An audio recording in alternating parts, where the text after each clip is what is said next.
You're watching Every Day's a Saturday, USMC Veteran. Let's go, baby.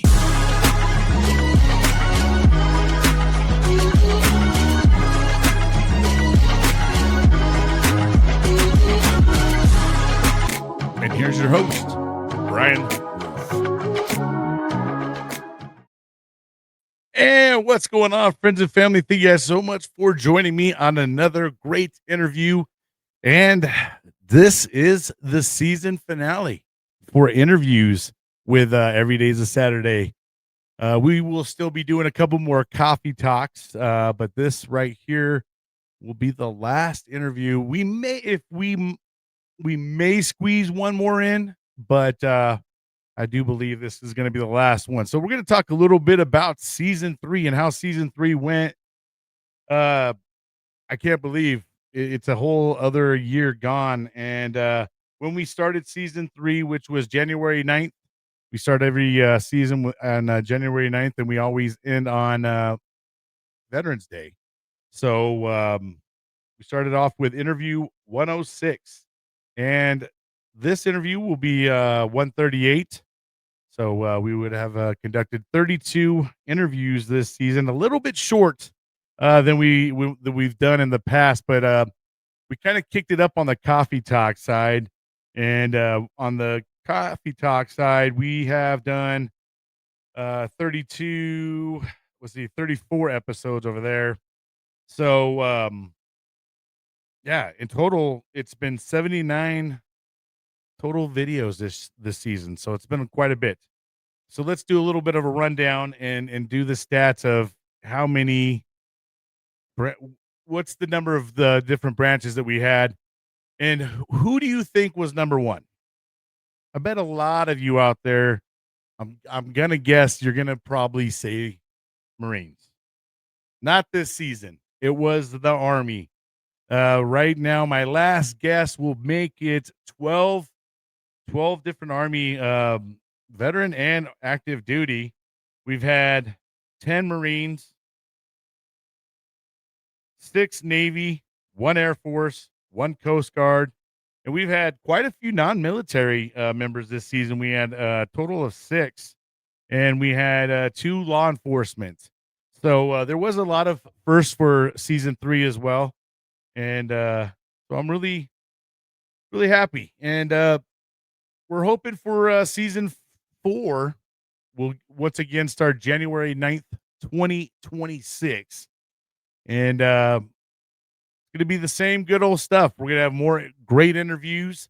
We're going to try to make it different with the different military branches. We're going to bring in different advocates, doctors, things of that nature. We're also going to expand upon the coffee talk segment. So if you hadn't had a chance to go check that out, go check that out. That's with myself and Marie. I brought Marie on. She's a Army combat medic, and she has a great journey of healing. So coffee talks kind of been a little bit of about healing out loud. It's not as much focused on the stories that the veterans have, endured during their service, what they experienced after, all those great things. But we won't keep our next guest waiting much longer. He is actually currently still serving. So I always love to have active duty on and kind of get a perspective of what life is like in the military for them now, being that I got out, what are we looking at here? 21 years ago? Good Lord. That's why I got all these white hairs now. You know what I mean? It's, I can't believe it. But he is currently serving, and he is been doing almost 18 years. I see here, started off as a combat engineer, working his way into being a Green Beret, and he has a major inspiration for singer songwriter. His ambition, I think, is to end his career and go be a musician. And we've had the luxury of having some amazing, great musicians here on the shows, like Scotty Hastings, Scotty Frazier. Gosh, I can name a whole bunch of other, Barbara Sim. There's been a lot on this show, so I'm glad to add Michael Allen to this guest list, and we're going to go ahead and bring him on. But before we bring him on, let's bring a little bit of a dose of what we're going to get to hear in his voice. And let's go ahead and play this real quick for y'all. Let me get it. We fly on birds to our nest now. In the darkness of the night. Now this is where we will live. Oh, and this is where we will fight. We spend hours playing chess, trying to stay one step ahead. If I see one wrong move on my board, I'll send a checkmate right through his head. All right. So that song right there is War Machine, and he's going to be talking all about his music and what he wants to do. And as you guys can see, he has a great talent and a future in music, no doubt. So I'm excited to have Michael on the show and hear all about his story. Let's bring on Mr. Michael Allen. What's going on, brother? Bryan, what's up, man? Hey, man, welcome to the show. And man, I'm absolutely blessed to be in your presence, man. You are still serving our country, still out there, sir. committed, and I know what a commitment that is. And you've been doing this shit for you said almost 18 years? Yeah, January's 18 years, so everything hurts.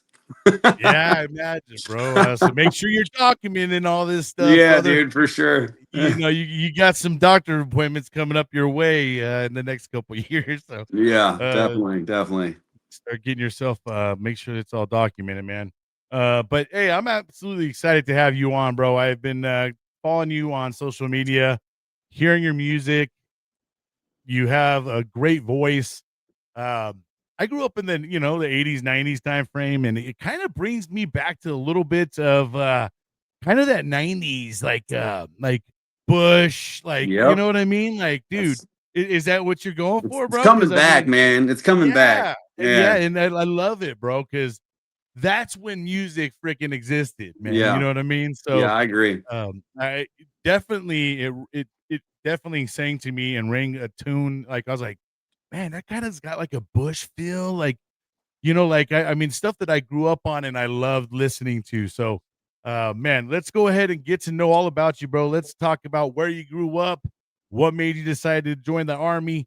Give us a little bit about your career, man, and what your plan is when you get out, and we'll talk more about your music and all that great stuff. And Cool, man. Yeah. Floor's all yours, bro. Thanks, man. So, dude, I was born and raised in Northwest Indiana, a little town called Hobart, kind of like a suburb of Chicago up there. Very blue collar family. All my family was either bricklayers, pipe fitters, laborers. I even worked at the steel mill for a few years after I graduated. But yeah, I grew up, man. I started playing guitar when I was like 15. I played sports and stuff. But then I remember I started playing guitar when I was 15, and mostly because one of my older cousins took me to a party with him, and he brought his guitar, and he was singing and playing at the party, and I'm like, he's getting all the chicks, and I was like, dude, you got to teach me. So it started then with the music, but life in general is like, wasn't great at school because I didn't like it. I didn't apply myself. And I don't think I had anyone to explain to me like how important it was at that time in my life. It was like, just graduate high school and we'll be proud of you, son. I was like, all right, I'll do that by the skin of my teeth. And I kind of knew that my family would like get me a job. I knew industrial was probably where I was heading, whether that was the mill or, a union, whatever. And I was cool with that because I was raised around it. It was all I knew. Had a pretty rough upbringing as far as like family life, which is pretty common to most military. Like my grandma raised me, which was the best thing ever. I'm a grandma's boy till the day I die, but it was rough. Graduated high school and went straight to the steel mill, I think like the next day. Actually, as soon as football season was over, I started working for a contractor locally in the office. And then as soon as I graduated, literally, I think it was like 2 days later, like, yo, you got steel toe boots? I was like, were you a linebacker? I played safety. I was a lot smaller. Okay, Yeah. That's a little smaller. I was much smaller. I wouldn't say I was like an athlete. Like I played like because my friends played, but most of my time was tied up partying. So I didn't apply myself to school or sports. I just wanted to party. And I did that really well. I'll tell you that much. But and now I'm glad now I'm 39. I got all that shit out of my system. Yeah, man, like I graduated in 2005 and I went straight out to US Steel and I worked there for probably 3 years. Actually, it's up till I turned 21 because I was making really good money and I got a little bachelor pad. I'm on my own and I'm like living it up and I was not behaving. Drugs and alcohol were definitely a factor. And then I turned 21. I remember I went to the bar for the first time. I was like, dude, this is way too awesome. I got to get the hell out of here. So I turned 21 in September. I joined the Army in November and I shipped to basic training in January 2008. So you messed around a little bit, man, after 18, you know, you had a good 3-year run of kind of messing around.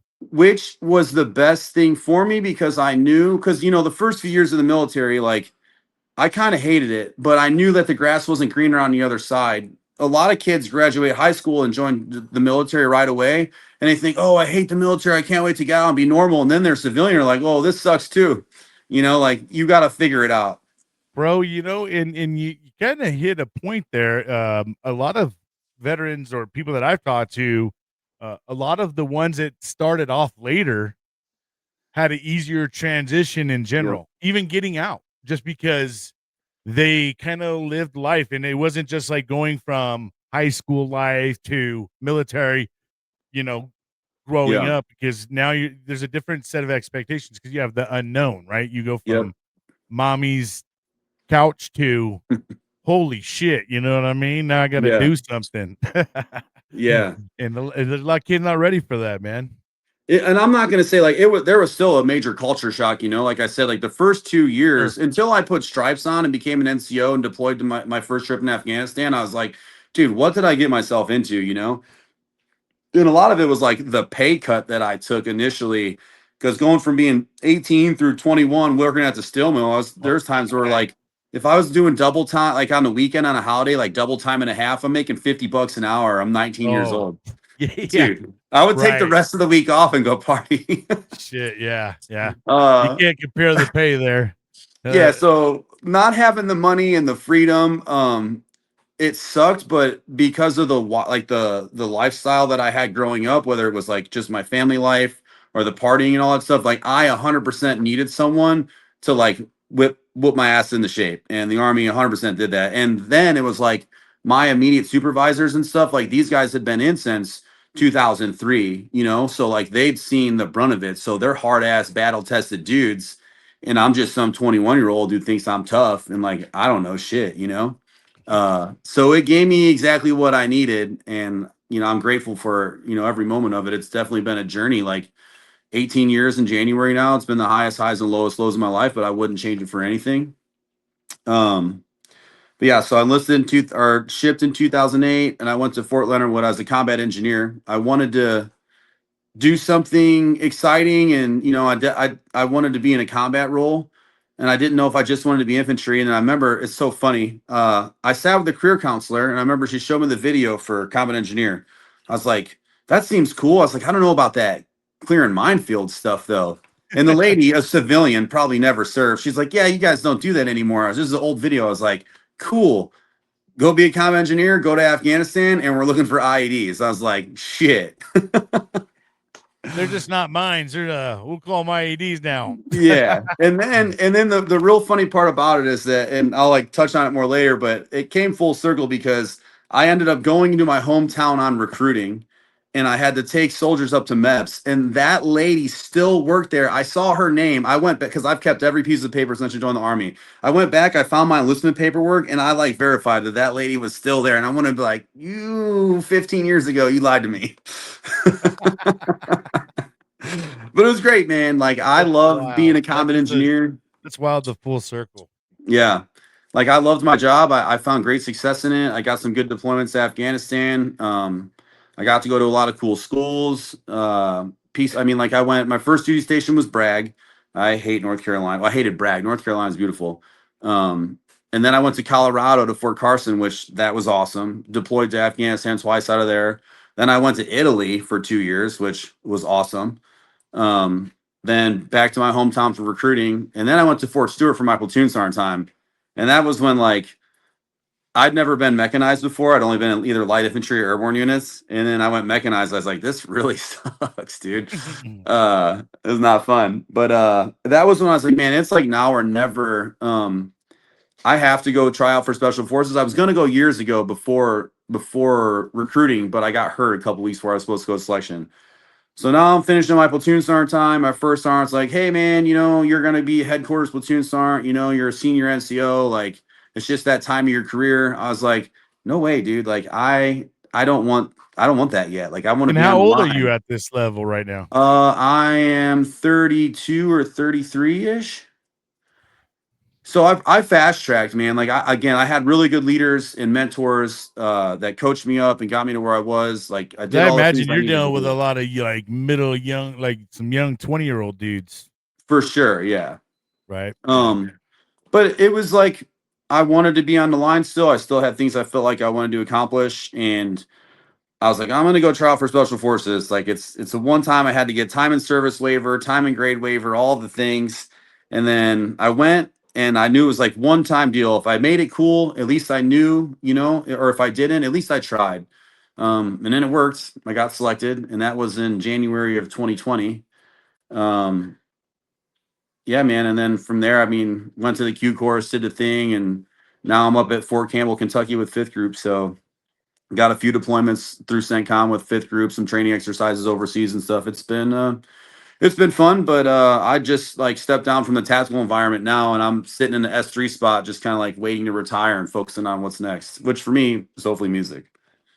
And was your body starting to feel the toll of the training, or were you doing all right with that? Yeah, man, because I went through the Q course at like 34, 35 or whatever. Right. And I took care of myself pretty good. Like I worked out right. I did mobility, yoga, stretching, strengthening all the little minor muscles and stuff. But once I finished the Q course, you have to do language. And so you're basically sitting in a classroom every day, learning whether it's Arabic, French, Russian, whatever you get. And that was when like things really started to hurt, man. I was like, dude, like all the things are settling. And I showed up to my team, and like, granted, I'm an older guy.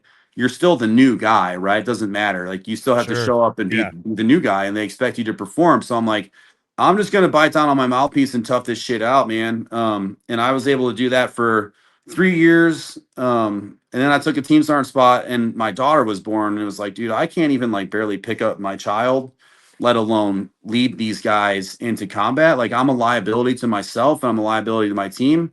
It was the hardest conversation I ever had to have. I cried when I talked to my company sergeant major. I cried in front of the team. I cried the whole way home. But I got home. There's a I level knew, of realization there, I imagine too, right? Like yeah, you have to kind of like cope with the fact that like, wow, my body just can't take yeah, it. You know what I mean? And it, your family life too yeah. is it takes a toll.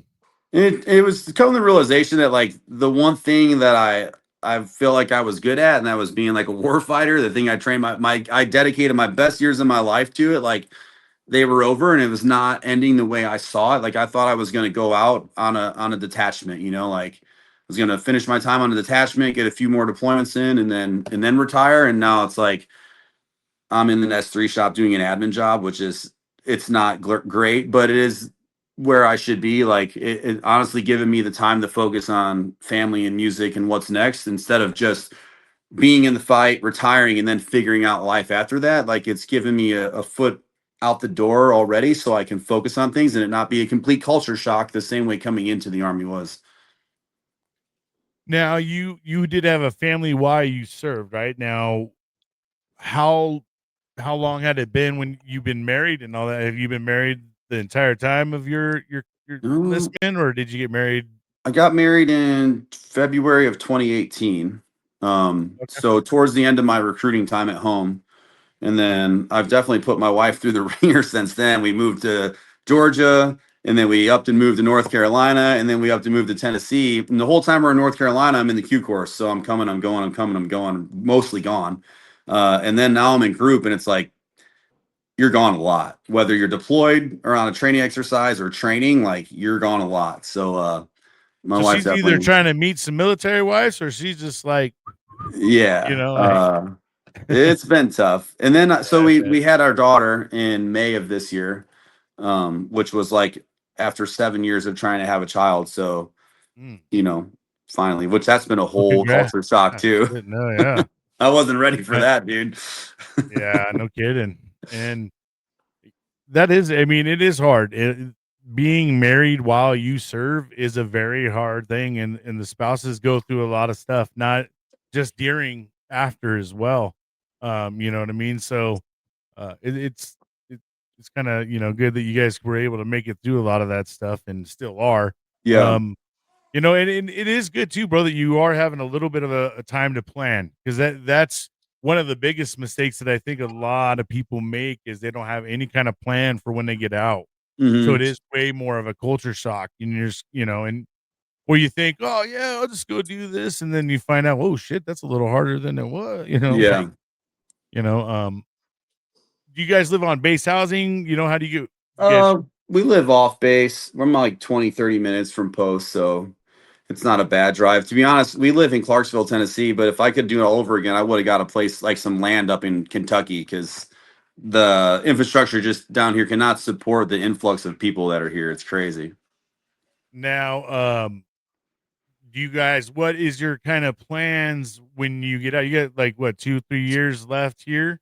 Yeah, so I You got hopefully they don't move you one more time. they won't. I'll stay here until I retire. Nice. That I will say that's the benefit of group. Like you have more stability than most places.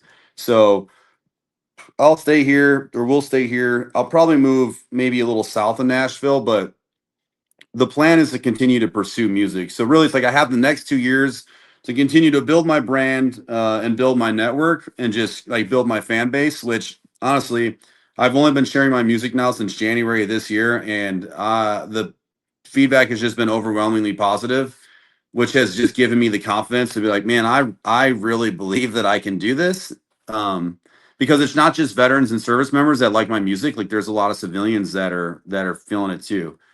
That's great. So Yeah. I am going to stay close to Nashville because this is where I'm kind of establishing my foundation and building out my network. So it's like very country here, but it's also a music city. Like there's a lot of famous rock stars that came from the Nashville area too. So I'm pretty confident if I stay around here, it'll increase my chances of getting noticed a little better. So Well, so now, do they do a better job at preparing you guys to get out, or is that kind of on the responsibility of the soldier?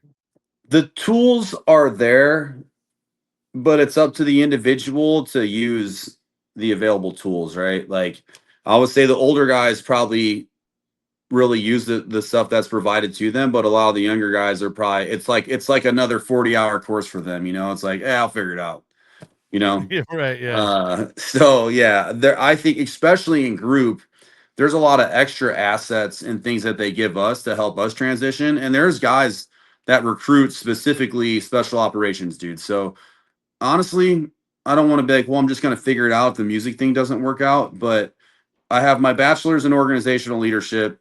I might finish my master's if I find a lull, but right now I'm like really promoting the music thing in a show I have coming up. So I was like, I'm just going to take a semester off. Um, but none of that stuff really sounds appealing to me. I don't really want to work for anybody. But to answer your question, yeah, the Army will prepare you to transition. Whether or not you actually do what you need to do as well, like that's up to you. Yeah, that makes sense. I mean, there's a level of responsibility that comes from the person and wanting to Yes. seek out the knowledge and stuff like that. Because a lot of I didn't. I mean, when I got out, which was 21 years ago, when I got out when there was still war going on and shit. There was Hmm. still a war fighting. There was still guys being, it was like skeleton crews. There was zero time to focus on anybody checking out Yeah. for sure. Because Yeah. first and foremost, too, they're like, "Fuck you, you're getting out." Like, you're no good to us no more. Really, you know what I mean? You're just Yeah. gonna go be another number at the VA. So it. But I will say this, man, hopefully for yourself, you do have yourself a plan out there, because no matter what, there's always a level of security of why you're in, right? Yeah. And there's a Yeah. safety net that kind of you always have. once you get out, man, a lot of that kind of like isn't there as much, and the next thing you know, you're trying to figure it all out. So, Yeah. and then a lot of things. Next thing you know, you're just like the mental health things start coming to your mind and things like that. Do they have you guys doing counseling and stuff like that now? Is that Uh, it once again? Is that what up to you if you wanted to go out there and seek that? we It's have available. behavioral health specialists. I mean, I go see a behavioral health specialist once a month, and I Yeah. advocate for it. So I'm an open book, man. I will share my story about anything. But I see behavioral health specialists once a month. But we also have like the same way professional sports teams have sports psychologists, we have a tactical psychologist. And it's pretty cool the resources that they have for us in the special operations community. But yeah, man, I've been going for a couple years now. So I got sober like 2.5 years ago, and then I realized that there was all these things that I thought I was okay with that I just was not okay with. I was like, I Mhm. need to go see behavioral health. And it's been definitely the right choice, man. But yeah. That's good, bro. I mean, you're already kind of getting that necessary help because that's first and foremost, that's step one, right? Is going Hmm. and realizing you need to go talk to someone. And then once you started going, you're like, well, maybe it's a good thing I am going. You know what I Yeah. mean? Like, Yeah. it's good that you're going, and that's something I try to also promote on the show as well, because I think I dragged my feet doing it, and then that adversely hurt me because I Hmm. was just not mentally right, and then I didn't really process through anything. Yeah. I was like, I'll figure it out, and me figuring it out wasn't very right. You know what I mean? Yeah. It's crazy to see too, man. Like after 18 years and several deployments, this is why I tell people it's like I've lost more friends to suicide than I have, to combat. Um, and it's like the resources are there. I guess back in the day there was kind of the stigma where like you're weak if you go get help or whatever. I see it like the other way around. Like I feel so much stronger and powerful being like having clarity, and not being distracted by things that are constantly on my mind. And a lot of times it is just talking about them to an outside source, because if you talk to the people you love, like, yeah, they're there for you and they want to listen, but they don't, it's almost like that bias, you know. Right. Yep. Uh, but it's like I need someone with an outside perspective who doesn't know everything to be like tell me like, yeah, like no, that's something that you should talk about. That's not normal. So this is one thing, a conversation I had. I was like, I don't know how I'm gonna be like fit in with society after the army, like. And it's like the things I've seen is not normal, And she was like, well, it's not normal. Like, even just the trauma from combat or like being in firefights or seeing your friends get killed or killing somebody else. I'm like, I guess I'm surrounded by people who've done it for the most part. Most of that generation now is retiring or, it's like there's people deploying now, but it's not like it was back in the day. Right. Um, but you're still surrounded by like-minded people. But when you get out, depending on how far away you go or how involved you want to be with the community, you're not with like-minded people anymore. So they're not going to understand where you're coming from, or they're not going to understand the dark humor, the locker room banter, or like, Yeah. and it's like I don't know how I'll deal with that. That's that'll be tough. That was, I think, one of the harder things when I got out is trying to adjust into the civilian sector of world and stuff like that. I went Mhm. into aerospace industry, and just being around people that that never experienced military after high school, and they've been doing it forever. I felt like I was almost going like back into high school, Yeah, where people would just like gossip, yeah, rumors and fudge, dude. I was like, maybe I miss the military now. You know what I mean? yeah, Like, we all yeah, want to man. get the hell out. I mean, there's a lot of us out there that just, you're eager to do your 4 years and be done.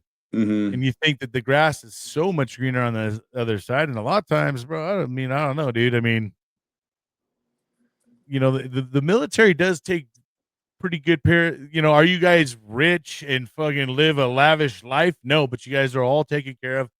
That there's always going to be 3 square meals that they will Yeah, provide. They'll make sure you guys have a place to live, and you get usually a paycheck every other Friday.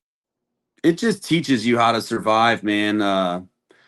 I think if guys actually recognize the skill sets that they learn in service and figure out a way to apply those as a civilian, they can be equally as successful. But if you were a shitbag in the army, you're probably going to be a shitbag as a civilian. Like, Right? simple as that. Like, Yeah, no doubt, dude. Absolutely. Definitely doesn't translate.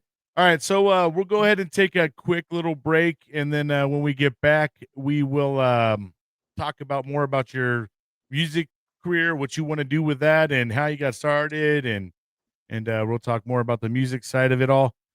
First, we'll go ahead and do a quick break. I'm going to show you guys another podcast that I'm doing. This is just an audio one, and something I've been really interested in. So here we go. Division doesn't happen by accident. It's engineered, layered into our systems, etched into our history, and sold to us as truth.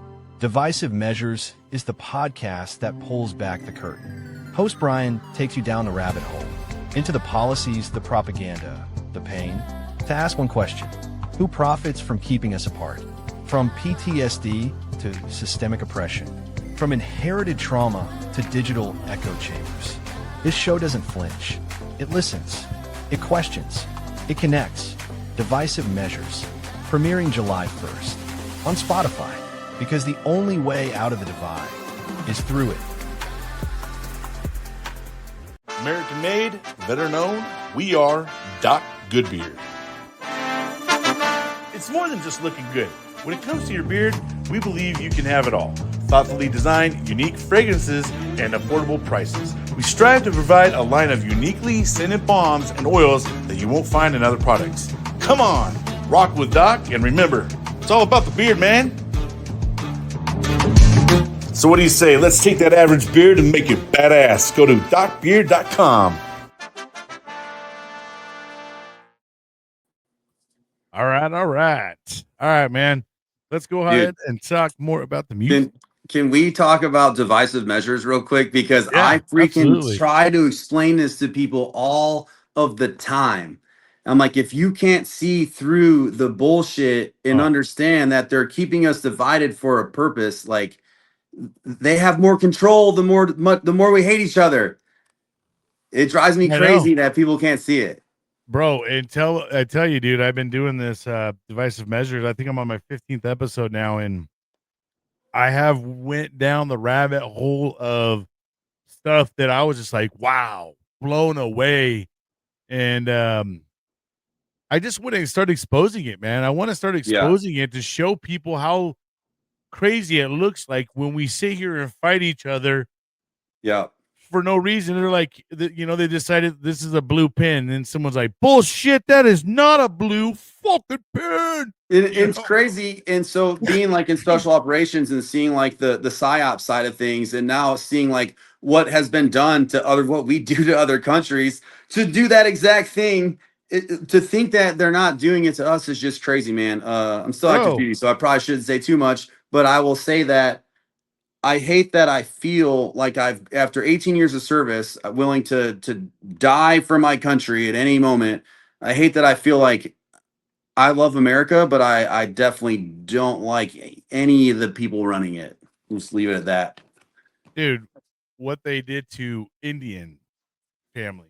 Yeah. It is crazy to me. It just there's so much that I have discovered with it, and it's just something I just kept going with, man. And it's like I really want to expose it and make sure people start realizing that there's literally people out there paying as well. There's people that pay for us not to like each other.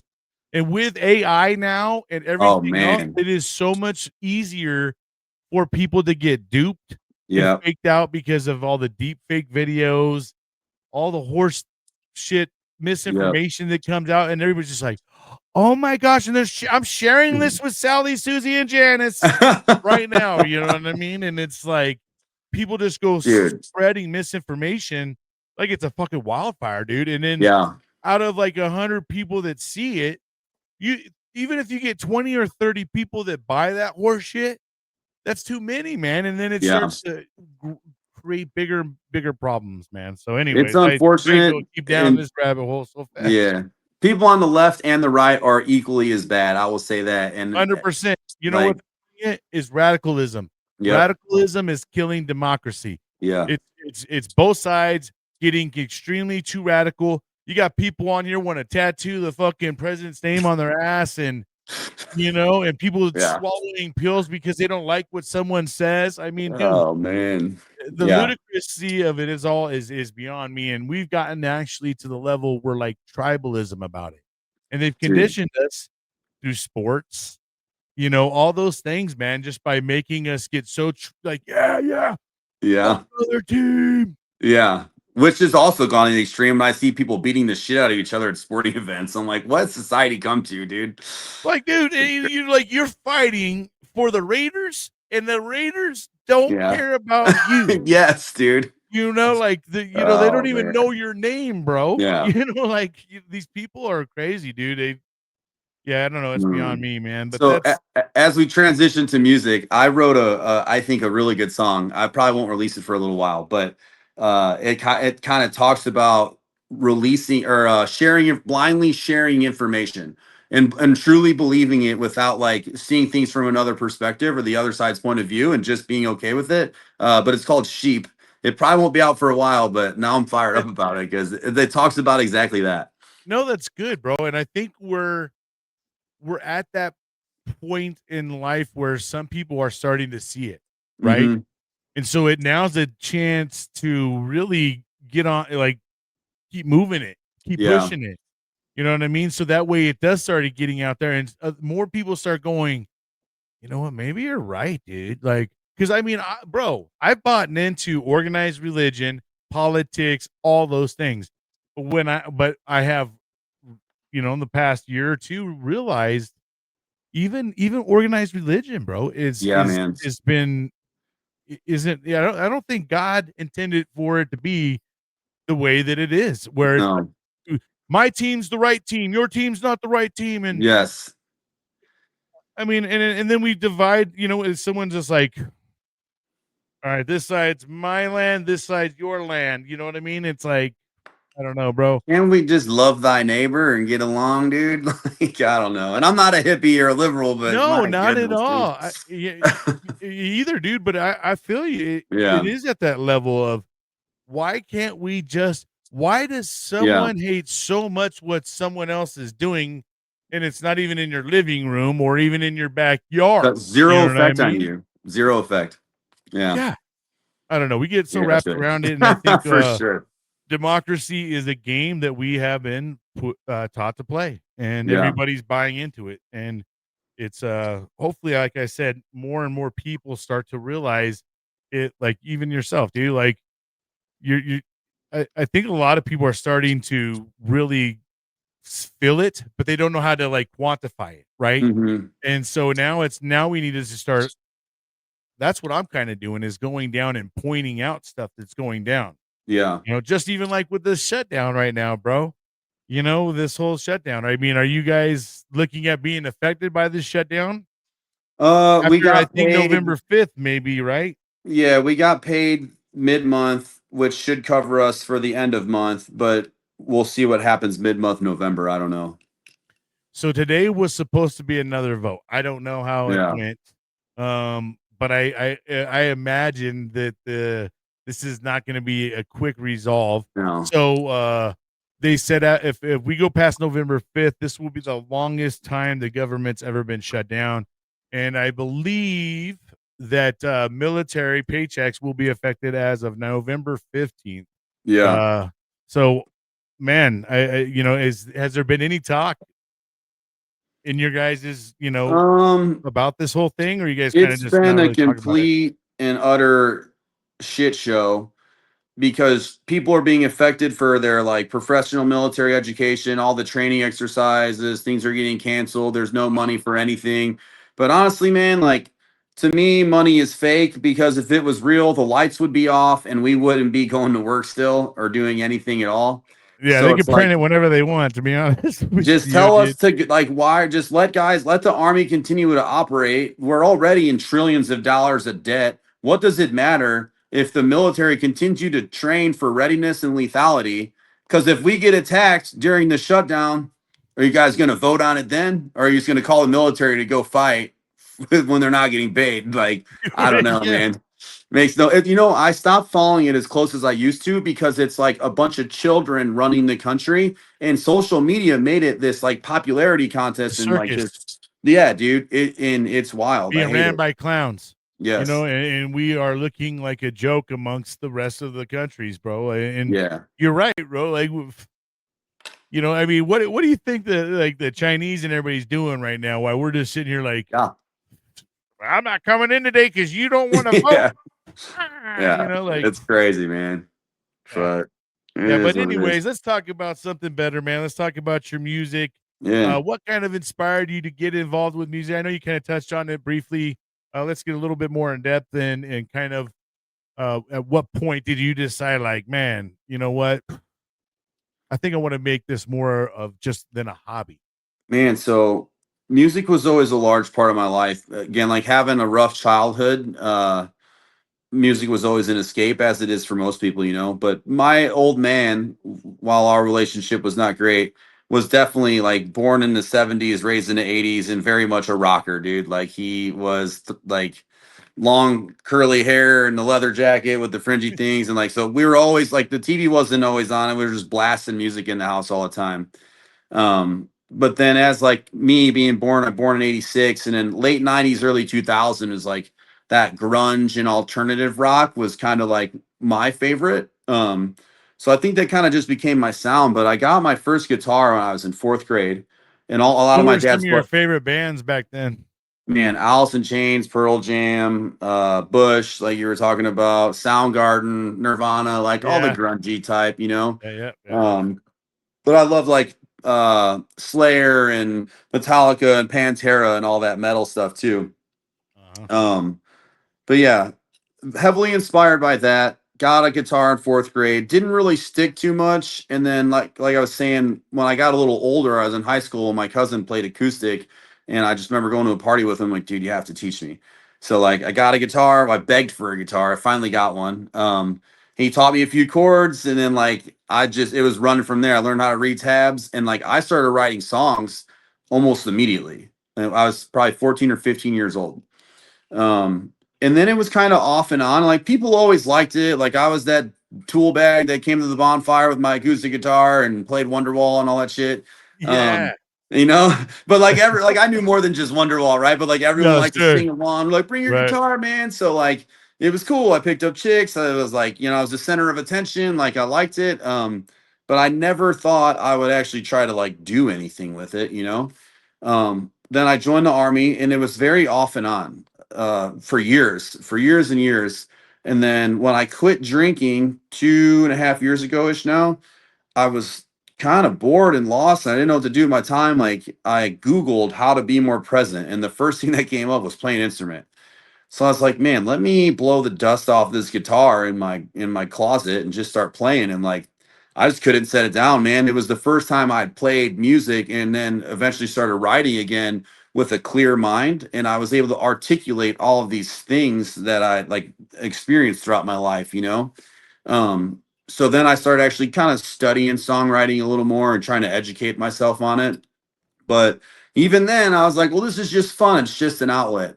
And then my last deployment, we were in Lebanon, and we were on the team house roof. I went down to the little shop and bought a cheap little guitar. And some of the guys came up on the roof, man. It's like our little Green Beret getaway from all the rest of the people. And they're like, man, play one of your originals. So I played one, and they were all like quiet, looking at me. I'm like, damn, did it suck that bad? And they're like, they're like shocked. They're like, we didn't know you could do that. And they're like, that's really good. And then one of the like a couple were like, man, like you could really like you could do something like with that. And then I ended up getting sent home early. I had a heart thing happen, which was weird. Actually, it wasn't weird. It was probably from the COVID shot years ago. I had myocarditis. I just didn't know. So I got sent home early, and now I had time on my hands. My wife's still working. I'm bored. I'm sad because I had to come home from deployment early. Like, I'm like not knowing what to do with myself. And I was like, you know what? I'm going to start a social media and I'm going to post some of my songs. And it got pretty good feedback. And I was like, I'm going to play an open mic night for the first time in 15 years. And that was in January of this year. And everyone was just like in awe again that I was this big tattooed dude that could sing and play the way I can. And I kept doubting myself still until I kept getting the same compliments over and over from complete strangers. But when I started playing shows and rounds locally, and there were veterans, one veteran came up to me. He's like, "Hey man, I was a combat medic. I did 4 deployments to Iraq, and I played War Machine, the song you shared." And he's like, "I felt every word of that song like it was my own." And he was like teary eyed, and I was like teary eyed, and stuff like that happens to me all the time. So I'm like, man, like that feels good. Now it's like for a greater cause, like not only am I helping veterans, but I'm also raising awareness, of like it's like a firsthand view of what vets go through by sharing this music for those that don't know. And then there's a lot of veterans out there like reminds them they're not alone, right? So I just kept going with it, and now I'm playing writers rounds down in Nashville all the time. I've recorded more music. I just released an EP a couple of weeks ago. I'm throwing a party for it in like a month. Um, but yeah, man, I everywhere I go, everywhere I play, people are blown away by my sound, and it's really because I sound different. Because in Nashville, everybody wants to be a country artist, and I hate country. Uh, and it's not that I hate it because of the quality of the music or like the content, like the lyrical content. It's because it's like a fad, so everyone's doing Everybody it. in Tennessee's doing it, Yes. right? So it's like Yeah. they're just doing it to sell a song Yeah. instead of like to give an emotion or an experience. I want people to have an experience when they listen to my music, not just like, oh yeah, it's another song about fucking cowboys. Sorry if I don't know how much I can cuss on here. No, Cowboy man. Yeah. boots and You're on a cowboy Marine boots and show, bro. drinking bourbon and like I don't know. So that gave me the motivation. It's the feedback I keep getting, and now I'm like, you know what? I am going to try this. I'm going to use all the things I've learned throughout life in the military and schooling, and I'm going to approach this business minded, but still keeping the fact that the main goal is like because I enjoy it and it helps people. So whether or not this turns into like playing intimate shows at small venues for veterans, or if my music gets noticed and it becomes this big deal, like either or, like we define success, right? So like success for me is just having an impact on people's life with my music. Do I need to generate some revenue off it if it's the only thing I want to do? Absolutely. Do I need to be a millionaire rock star off of it to be successful? Not in my eyes. Man, you know what? And I think the thing about it is for one, you're going to be doing something you love, right? And there's a lot of people out there that don't get to do what they really love and get, the sense of the feeling. I mean, and not always is everything have to be monetary either. It's sometimes just, I imagine music for you is also a way Mm-hmm. for you to express your feelings and what you're going through and deal with your stuff as well. It's very therapeutic. Mm-hmm. Music's always very therapeutic. So, um, I imagine for you, there's so many pluses when you go and look at doing music versus getting into the corporate world afterwards, Mm-hmm. right? And I mean, and it is a little bit of a tough thing to do because there's a lot of competition out there, a lot of people out there doing music. But I love what you're doing, bro, because you are bringing back more of a sound that's going away, and it's different than what a lot of everybody else there's trying to do. A lot, like you said, a lot of mainstream people are kind of pushing towards country, and you even see a lot of hip hop artists and stuff switching over. Now they're all going into country, right? Yep. Because it's like you said, it's becoming the fad, Mm-hmm. and you're not in for it for the fad, right? You're in for it for what your passion and I mean, I think when it comes to music, everybody has a certain tone or something that really speaks to them. So like Yeah. not everybody's gonna like country, not everybody's gonna like rock, not everybody's gonna like rap, but there's gonna be people out there that are just gonna be like, wow, you know. And like I said, when I listen to you, bro, it always brings back a similar sound that I grew up to that I really jammed out to and listened into Awesome. my car. You know what I mean? Yeah. I mean, So, like, I I will love it, man. say, one thing I tell people a lot is, well, I have gotten better about talking about my feelings. Uh, there are a lot of things I can say in a song that like I could have never had in a conversation, you know? Sure. Um, and the cool thing about it is most can interpret my lyrics however they want and kind of make it relatable to them. I try to Sure. be creative and leave things a little bit open-ended. So like it's not just my story, it's our story, you know? I try to be a little bit vague and be creative with it. But yeah, and then I guess on the other end, like I'd be lying if I said obviously I'm an adrenaline junkie because of the life I've lived. Um, being on stage, while it be nerve-wracking and scary, is also like an adrenaline rush, man. Like I enjoy that aspect of it. So it's kind of making me feel like it will fill that void of something I've done for, since I was 21 years old since joining the army. So now you just recently did a show, didn't you? Like, not too long ago? So I just played one. Well, I did like my first full band gig a couple weeks ago. Yeah, I saw a video of it, I believe. So Yeah. you shared that. Now it seemed like you had a great time there, huh? Yeah, man. Now I just want more, dude. Yeah, you got a little bit of a addiction Yeah. from it. Yeah, so that in that one I was invited to play, and that was I would call that like a tune-up game, because I've been playing solo gigs a lot and people loved it. And then I started recording my full band stuff. I was like, man, I want to play this stuff live. So now it's hard to find a stage or a venue, and it's like I need to get myself heard, but I need to prove that I can sound good live and I can put on a performance. So I know a guy that does all the booking for the American Legion down in East Nashville, Post 82. And it's a really good venue. It's got a badass sound system and stage. And he's like, hey, man, would you want to do an album release party here? I was like, dude, absolutely. So he gave me the venue for free because I'm a veteran and like he's hooking it up. And I got guys sponsoring me. I got some bands opening for me. I got a camera crew coming. Like, I am leaving no stone unturned to make sure that I seize the opportunity to one, get exposure, but two, I hate this part of it, content creation. Um, I need really good content to share, but not only that, for my EPK, Reels.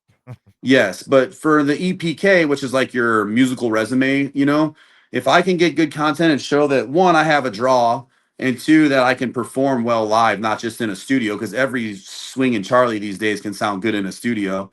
Um, I can send that to promoters and venues that might book me to open up for people, because when I get in front of people, man, it's not just like, yeah, maybe I sound good. I'm not perfect, right? I miss notes on the guitar. I'm not a perfect singer, but I'm raw and I'm very emotional, and like everything I sing is intentional, and people relate to that on stage. And I have grown ass men that are like, man, that gave me the chills.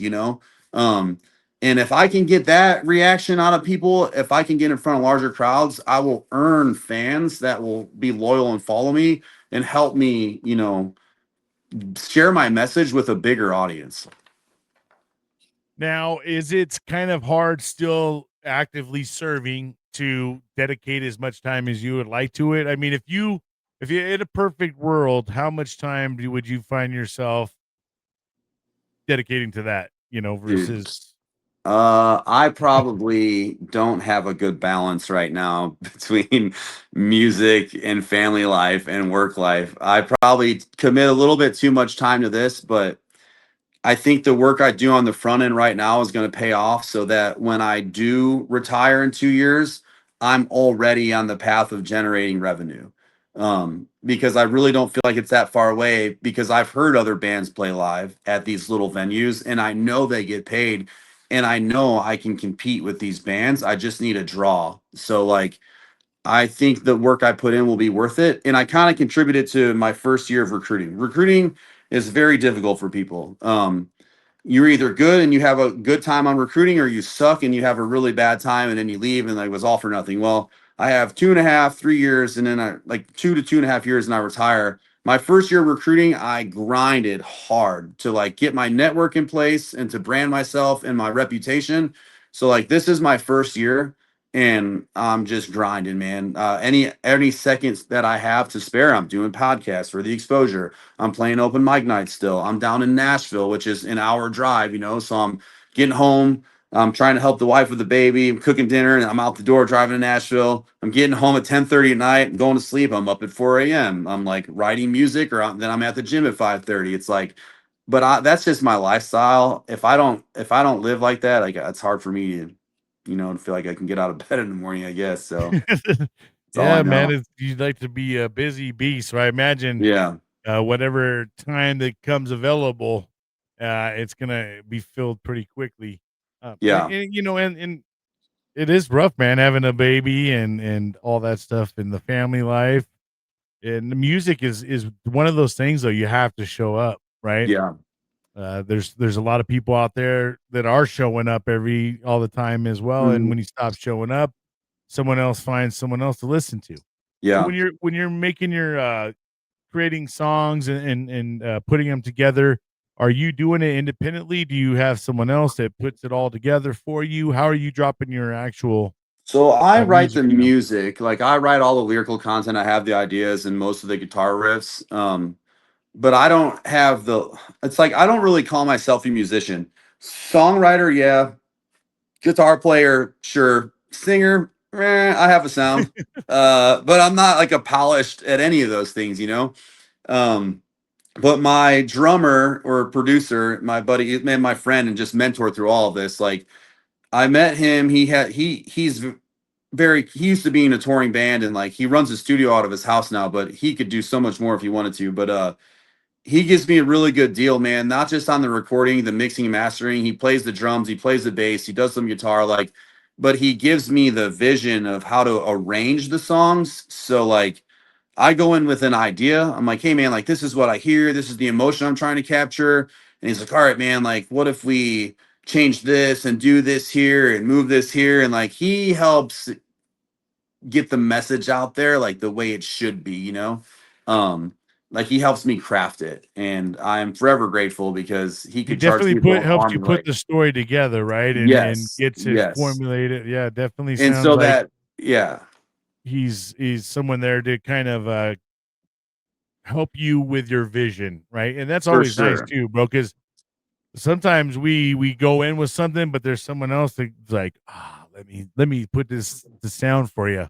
You're Yeah. like, "Wait a second, I like that. Alright." Yeah. And like it's man, he does a lot of all the kindness of his heart. Like, I obviously pay him, but I couldn't afford the quality of work I get in my mastered copies down in Nashville or anywhere that he does for me out of his house, man. He's like, yeah, man. He's like, I need to make some money off of it, but really I just want to help guys get noticed. And he gave me the confidence in the get-go too, because I didn't really believe in myself. And he's like, no, man, he's like, I've done this for a long time, and you have a sound, and you have a message and a brand. So it was helpful. So how many songs are you up to right now in total? So I have just 7 streaming. I'm back in the studio this Sunday to record another one, which I'll release that on December 12th. But I have probably 30, 40 songs just written. But it's like I don't have a label to back the studio time. And I don't even know how much I would, because I like a lot of guys can make it big as an independent artist. Right. Um, Oh, yeah, for sure. but with that makes the content creation even more important, because no one pays people these days have an 8-second attention span. It's like I gotta Yeah. like hook you Those are in the important. first 8 seconds. uh but I mean I like working with Edison, man.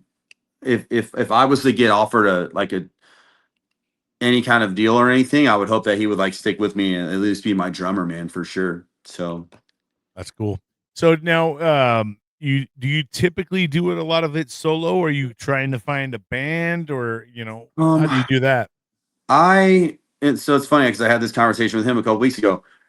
I don't want to continue to do the solo stuff only, but I do write all of my songs based around the acoustic guitar so that I can. Um, it's hard. Like right now, I'm finding musicians. I have musicians that are going to play my next show with me. I like being individual. Like I like doing it by myself, like Michael Allen, because as a leader in the military, I understand that there's personalities and there's things outside of your control that will affect the band or the team, you know. If it's just me and I just hire musicians, like, hey man, they don't like it, bye. Right. But what I don't get with that, if I'm in a band, is like the creative process of us making music and magic together. It's all me and my producer, which maybe that's not the worst thing, but I think I'm like 50-50, man. I'm getting to the point where I want to start booking more full band gigs, but I'm going to need guys consistent to play those. And the guys that are doing it for me right now, like, they're friends, they don't charge me anything, but you know, they have other lives going on too. So can I count on them to be there if I'm booking one show a month or something? And I can't be finding new guys that, you know, every couple weeks to try and figure it out. So I was thinking about it on my way home today. So it's funny that you ask. I'm not sure how I'm going to manage it, but I also have a couple years left in the army. So as long as I stay active and, you know, keep doing my thing, I got a little bit of time to figure it out. Now, would that alter the some of the songs that you have that you said that you wrote them, you know, according to the acoustic? Well, now would you have to change any of those songs? Not really. Maybe some of the tunes, or no? I don't know, man. I think the stuff that I have online now, like, it's all very well produced and it sounds good. Yeah, for sure. And then when you play a live show, so I had a guy, he plays in another band, a local band. They're really good. They're called The Contender. But it's a totally different style of music. But he showed up and he played. We had one rehearsal, man, and for the song War Machine, like, he did this like super cool guitar lick, and it's not how it's wrote, but it's live, you know, so you can do whatever you want to give the fans like a different experience. And it sounded awesome, man. Yeah. So I don't think I would rewrite anything, but when we played stuff live, you know, we could change it. And if we wanted to in the future, like, yeah, man, we can re-record it and re-release it as a band or whatever. Nice. So, you know, we're kind of getting ready to kind of tell it off here. Um, what are the big plans for you, bro? Like, what's the big vision for yourself? I know you got about 2 more years. I imagine you're gonna finish off. You're gonna get your 2 more years in, then retire. You know, what does life look like for you after that? And hopefully, Perfect storm. hopefully this is generating revenue so that I can do it like in good conscience, to know that I'm putting the time in to still like take care of my family, because I'll have my pension, I'll have my disability. I'm pretty sure I'll get 100%, but I, like, even though originally I'm not like doing this for money, right? Like, I will need to generate some revenue off of it. Sure. I would like to be able to retire from the army and And your hopefully, wife's gonna want some if you're always away from her. So I mean, you know, yes. there's gonna be that. Yeah, dude, right. Uh, Um, so hopefully I can retire and have the network I need and the credibility and the fan base to start touring, or at least getting booked at local venues, you know. But I think in 2 years there's no reason why I shouldn't be able to go on a tour, because I'll have even more music out. I honestly think that a label will eventually have interest in working with me, because not only will they recognize the talent, but I have a brand. Like, I know there's other Green Beret musicians out there and stuff, but most of them are country artists. And my story's different. I'm not selling this patriotic, love the American flag, American soldier stuff. Like, that's cool, that's needed. But I'll end with this. Some guy left a pretty rude comment on one of my videos the other day. He said, Is the War Machine song? Is this anti-military? I'm sorry that your friend had a bad experience, but we all did. It's called Sacrifice." I'm like, I'm very familiar with Sacrifice. This song is to highlight, you know, the things that the American warriors go through, so that those soldiers know that they're not alone, and so other people get an inside view. You know, like, I'm not just making music to glorify it. I'm trying to tell the fucking truth. And I think we need more of that. 100%. You know, and I think a lot of people don't like the truth. They don't like facts either. Yeah. You know, fucks up their feelings a little bit. Yeah, I don't care about those. Yeah, I know. That's good. Man. But bro, I appreciate, your service to our country still to this day, and your commitment. It is a hell of a commitment. 4 years is a long time, but to go the duration and do a full 20 years is a lot of commitment to your country, and couldn't appreciate you more, man. And I really look forward to your music, bro. And in the future of what you got going on. Um, Have you talked to I have a buddy over at it's called Veteran Voice Radio, and Yeah. Donald. Donald Dunn. Yeah, Yeah. okay, good. All right, cool. Well, as long as they're playing your music over there, man, that's a good place to at least have an avenue and get in touch with Hero Stock people, Mr. Jason Steiner, Yeah. I and talked to him see a if you couple can get times. yourself Yeah. some stage time at a Hero Stock and Yeah. uh, you know, and get yourself in front of a whole bunch of other like-minded folks. Yeah. But definitely going to keep pushing you out there, man. Feel free to share away on the Facebook group and the Thank you. pages and all that. I that's a place for you to highlight what you're doing, and that way we can get you out there, bro. And Appreciate it, you're man. you're up against time, right? I mean, there's a lot of people that have been doing this shit for years and years. You're out there now. You want to go out there and do it, and it isn't too late, bro. There's a lot of guys and gals out there right now. Scotty Hastie's a great one. Yep. Got signed by Black River label. He's a great dude. I've got to hang out with him a couple times. And there's a lot of others that are in the forefront that are still grinding, and a lot of those people were on TikToks and just sitting there and grinding away, bro. Their fingers were probably blistered, Yeah. but they kept going, and next thing you know, man, all of a sudden they're getting signed. And then all of a sudden they're getting too big to talk to you, and you got to talk to someone to talk to them now. You know what I mean? You know who you are. Yeah. But yeah, man, I wish the best for you, bro. Is there any other last things you want to talk about before we head out? Oh man, if you're in the Nashville area, December 12th at the American Legion Post 82, it's in East Nashville. I'm hosting my EP release party. All the ticket sales will go to Special Forces Association Chapter 38. So I got some awesome local talent opening up for me. It's just going to be a good time, man. I'm going to play a lot of unreleased stuff. And again, if you're in the Nashville area, I'll have the link posted all over my social media, and tickets go on sale this Saturday. So it's only $5. And so where are a lot of the places people can go check out your music? I do know you have a link tree, which is good to go. Link trees are always great because usually that can send somewhere wherever they want to go. Yep. But where are the main platforms that people can go listen to your music and go download it today? It's on all major streaming platforms. The link tree is the best because all the streaming platforms are there. But I also finally got my own website set up. In that Let's case, plug it.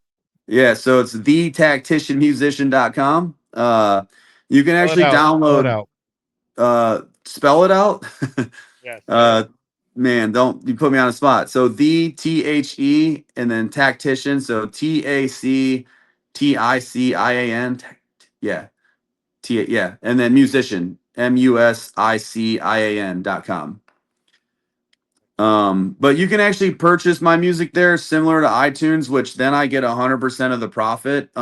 Streaming my music is important; it helps, but they pay me 0.003 cents per stream. So that's basically no money to invest back in the music. Yeah, the songs are $1.29 or the EP's $5. If you can afford it, that's super helpful. The music's yours. You can share it. You can post it. You own it once you buy it from me. So, oh yeah, that's outstanding. Well, brother, once again, man, I appreciate you for coming on, taking the time to talk to us and share your music with us. And once again, man, I hope to see some great things from you. It's not that I hope, we will. So it's just a matter of time, right? And I like the fact, dude, you got like 2 years to kind of get yourself going, which I feel like 2 years is a good amount of time, man. And as long as you're making use to those 2 years, I think you should have a nice little transition out, and that'll be a nice little fall for you and doing something you absolutely love. Shit. So hopefully we'll be seeing you at one of your sold out. Get some backstage passes. yeah, for today, sure, bro. man. For sure. Let me go freaking crowd surfing and shit. All right, brother. Well, Thanks, Bryan. Thank you so much for coming on, man. I appreciate you. Yep. Take care. All right, friends and fam. Well, you know what? Thank you guys so much once again. And gosh, dang, what a season, huh? It has been an amazing season. I appreciate each and every one of you. This is a great opportunity for you guys to go back and watch all the amazing interviews and episodes that we dropped this past season. This season was dedicated a lot towards, first responders, advocates, doctors, active duty, all that. And the coffee talk has been a great thing where we've been healing out loud, bringing on a lot of guests who have been through a lot of trauma in their life, and they're on their journey and path to healing. And that's something important that we want to make sure everybody out there is doing. We want everybody to get the greatest out of their life, because everybody that is serving or has served, you serve for the greatest force in the United States of America. And there's no reason when we get out, we still can't be the baddest ass mofos in the world. So let's not go live in our basements. Let's go out there and do some things. And you know how we say on the show, don't let the day kick your ass. Make sure you're out there kicking it. Hope you guys have a happy new year, and we'll see you guys season 4. We out. Thank you for watching. Please like and subscribe.